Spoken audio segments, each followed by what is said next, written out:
Welcome to the CurricuNet session on how to enter outcomes assessment reports into the CurricuNet system. Let's get started. Let me share my screen and first of all show you how to get to the CurricuNet system. When you go to our Clovis Community College main page, you'll click on Faculty and Staff up at the top. And when you scroll about midway down the page, you'll see a little thing here that says CurricuNet. There are two links. One of them, the bottom one, is the sandbox. Feel free to go in there and mess around with it as much as you want. You can't break it. You can't ruin anything.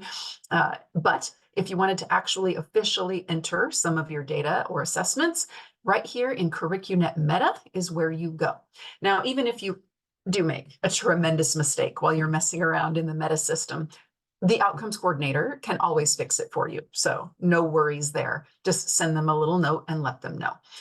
So you'll hit your login here and it will ask you for your usual login credentials. So when you check your email, it's that same password, same sort of system. Please know though that when you do this, it will sometimes ask you to do it twice. It just did this morning when I was trying to log in. So I'm not sure why. I'm not sure if that will ever be fixed, but try not to be frustrated. It happens about 50% of the time, at least in my experience. I'm not going to take you through all of that because if it does make me do it twice, it's going to be a waste of video. So I'm back over here just to show you how the system looks.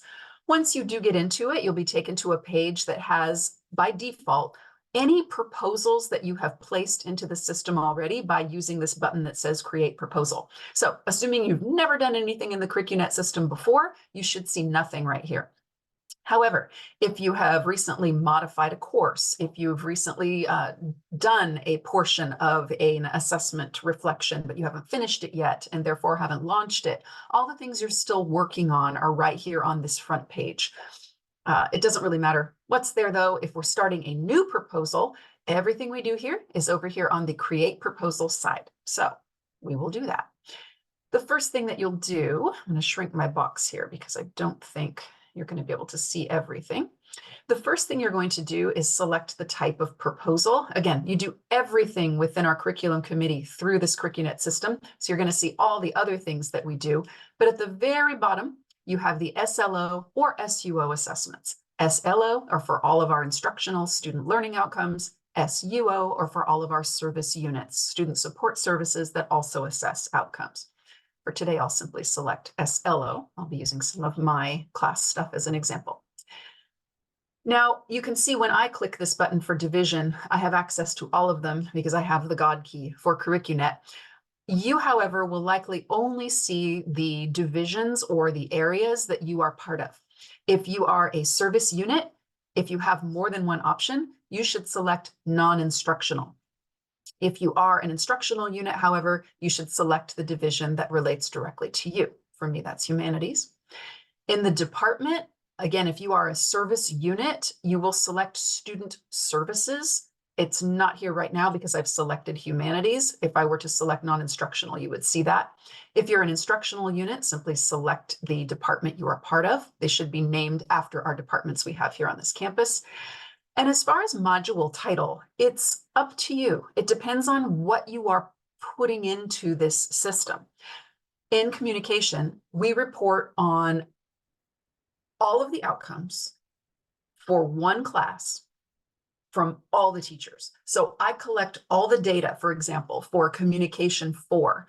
And that even if that means we have 2 different teachers and 3 different class sections, I collect all the data and add it all up and get all the numbers and the percentages. And so I might put here COM 4 SLO report spring 24. Or maybe if this is from data from last semester, I might put fall 23. So it just depends on your purposes. Now, you can also disaggregate that a little bit further. If you want to simply report on only your DE courses at this time in a particular class, you might put DE, or maybe only your dual enrollment, in which case DUE or dual enrollment. Or maybe you only want to report on your evening classes at this time. You can do this however you wish. Some instructors might want to simply look at a particular class, rather separate sections instead of looking at the classes as a whole. Name it however you're inputting the data. And if you mess this up at this stage of the game, you can go back and change it later. Okay. And then it just simply asks you once you click next, if that's what you want to do, and you create your proposal. Once you get to the next stage of the game, it's just a matter of going through each of these tabs. This first page simply gets you a link to our outcomes and assessment webpage. So if you needed to look at our handbook to see what our usual practices are, you can go there to check that out. Co-contributors. This is a fantastic thing to do. This is the way that you can bring all of your collaborative faculty in or classified professionals to take a look at all the data that you're adding as you do it, or perhaps even after you have completed it. So I would, for me in our program, go ahead and add each of the people within my program. When you do that, you can start typing their name. You'll get some options. You check the box and you'll see down here one person has been selected.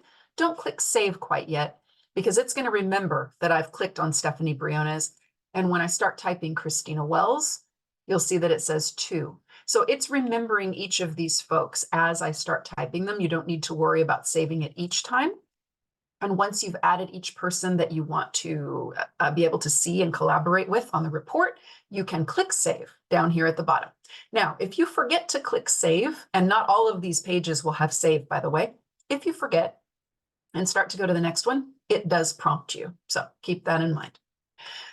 Now, let's say I'm to this stage and I realize I've really messed things up. I need to go back and I need to start over.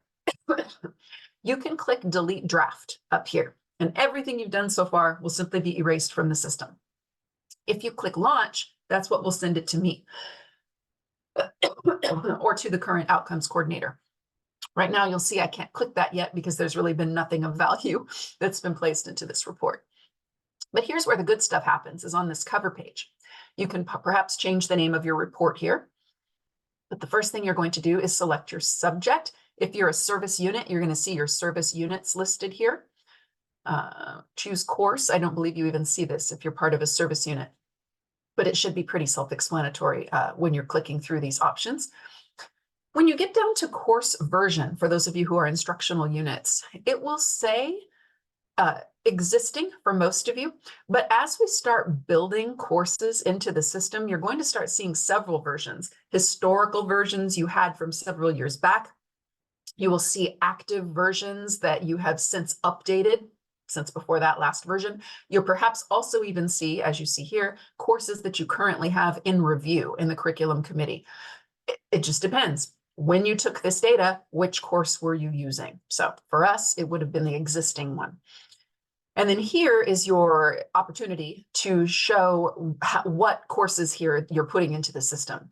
Again, in communication, we report on everything at once, but we do disaggregate some things later on in these tabs. We like to separate out how our dual enrollment students did, how our distance ed students did. So for us, we would select day. We do have some evening classes as well as online. And we do have all of those particular items. For you, it might be different. And again, if you're disaggregating these and putting in different reports, then maybe you would only select online here. And the title of your thing up here would have the words online in it. Totally your call. How you choose to do it is fine. We don't currently have any particular mandates for entering that disaggregation into the system. And we would like to also have you select whether or not you have a dual enrollment class in here. Again, if you have that, it might be a good idea to disaggregate it so that you can see specifically how those students are doing with outcomes. And click save. The next page asks you which outcomes in this course or in this service unit are you going to be assessing? For us, we select all of them. We do them all at once. However, I do know of some disciplines that only do a couple every semester. They might do SLOs 1 and 2 of a class during the fall, and then SLOs 3 and 4 in the spring, and then cycle that every 2 years. So whatever suits your interests. And here's where the data starts getting entered. Now, for those of you who have been around long enough to remember our Word document forms, we used to do this sort of reporting on. These are the same exact prompts, so it should all look very familiar. So the first thing is the combined number of students in all sections. So if you are like communication and you're submitting all of the data for a particular class at once, for example, 3 sections of Com 4, We might have 90 students in all those sections. Maybe out of all those 90 students, 87 of them were actually assessed for this particular outcome that you see highlighted in yellow, because perhaps 3 of them stopped coming after week 9. And then what you'll do, because all of this will need to be calculated ahead of time, is mention the number of students who met the SLO. So maybe out of 87, I saw that 69 of our students met the standard. And that's up to you to decide what standard is. If you're unsure about how all of that collection and assessment side of things works, please talk to your outcomes coordinator. This section of training is really just meant for entering the reporting, but we can give you all the background on that stuff at another time. And you'll see that it calculates the percentage for you automatically, 79.3% in this case. Here you'll write what type of assessment it was that you used to assess this particular SLO. So for us, apply theories of persuasion to speech constructions and delivery. For us, this might be the final speech where we do that particular assessment. The expected level of achievement and satisfaction is generally 70%. Most people agree, I see this as a standard across colleges as well as across our campus, that if 70% or more of the students that are assessed on an SLO meet the SLO, then that's considered met. All right, in other words, a green light. But it's up to you and your discipline. For example, in our honors classes, at least in communication, our students tend to do very well. So we tend to ask for a higher standard. We want 80% of our students meeting the SLOs in Com 1H. In my interp class, I expect 80% of them to meet it. It's one of our more fun, creative, and dare I say, easier classes. So we expect that the standard is going to be a little bit higher. Again, up to you. Now you're also going to see the other SLOs down here. There were 3 that I selected at the very beginning. When you click them, the SLO turns yellow. You can see the other one up here, and it asks you to do the same thing again for the other SLOs. So just make sure you're clicking on each of those as you go through that in the system. The results page is again where it starts to get even more fun. And this is where you get to reflect and assess on these. Ideally, you have consulted with your other full-time and possibly even adjunct faculty or your other classified professionals in your unit to talk about these. You know, is this good? What would you like to see improved to increase the percentage of students who are meeting the standard on this outcome?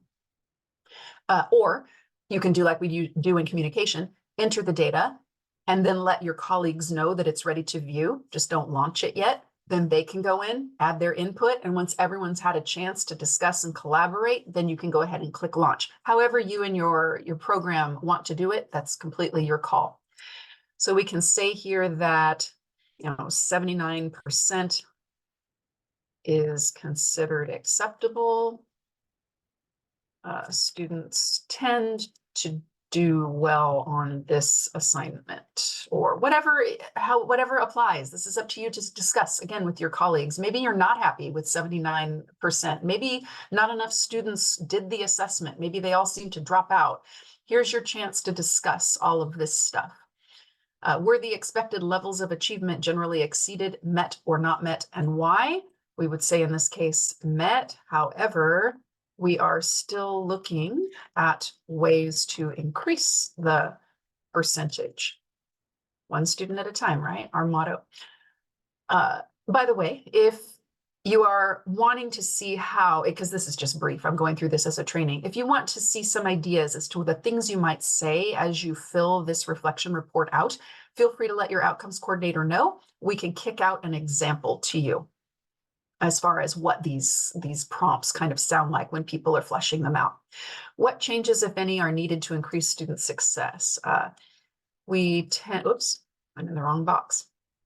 We are looking at ways to increase retention because not enough students are taking this assessment. They tend to drop in the last few weeks and we're uncertain where they go, whatever you want to reflect on. How and why would you expect them to increase success? If we increase enrollment, then this would happen. If we put the assignment earlier in the semester, then more students will be able to be assessed, whatever you choose to say. If the changes are made, when would they be implemented? Maybe we don't offer this course again until spring of 25. In that case, we might say spring of 25. And once again, you'll do that for each of those SLOs, answering each of those prompts. Over here in supporting documents, here is your chance to put anything and everything you want to be part of the history of this report. Your call. In communication, we like to put in the rubrics that we pass out to all of our faculty members, where they collect all their data onto an Excel spreadsheet and then kick it back to the point person, which is me in this case, in our program, who do all of the addition and math on all of the data collection. Some people also like to put their actual assessments, the test questions they used, or the prompts they used for essays and projects. Totally your call on what you want to keep. And I always recommend to people to put the kinds of things in there that, might be helpful to someone who has to take over in outcomes assessment later and may not be able to talk to you. One of the most common questions I get as current outcomes coordinator is, do you have any of our last assessments that we used? In other words, someone has retired and they don't know where to get that information anymore. And you don't need to do anything with codes and dates.